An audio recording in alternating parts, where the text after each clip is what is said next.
How are you guys? Had a good day? All right.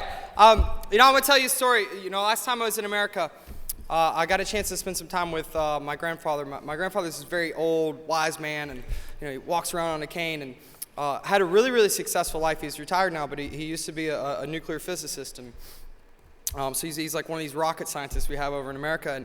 And he was telling me, about his career. I got a chance to just sit down with him and kind of go through a lot about his past that I didn't know from a guy that I really admire. And he's telling me one major shift in his career where he was really able to move up really fast. Kind of his tipping point was he was working at this big national facility, and they had this lab that was underperforming. It was always out of budget. All the scientists there were unhappy, and the morale was terrible, and they'd fired the original manager of the lab, and they'd brought in another one, and he couldn't turn around, so they fired him, brought in another one. He couldn't turn around, so they fired him and brought in another one, and then they asked my grandfather to do it. They said, Carl, this is your shot to really move up.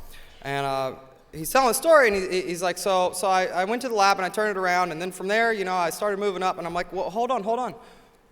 What did you do? How was it that you were able to succeed where everyone else had failed? How did you turn around the lab? And he said, that was simple, Christoph.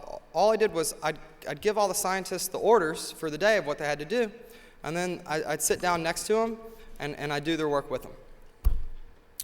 And that's called leading from the front.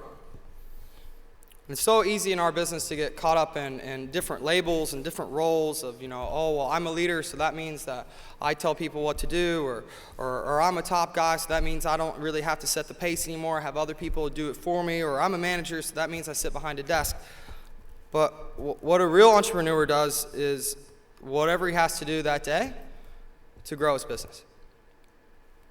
A week and a half ago, I was going around to some of the different offices, and I was out in the field with a day of observation, and we're going along, and I finished the train right out. I'm telling this guy about the company and everything, and one of the leaders comes up to me and he says, Christoph, why are you out here?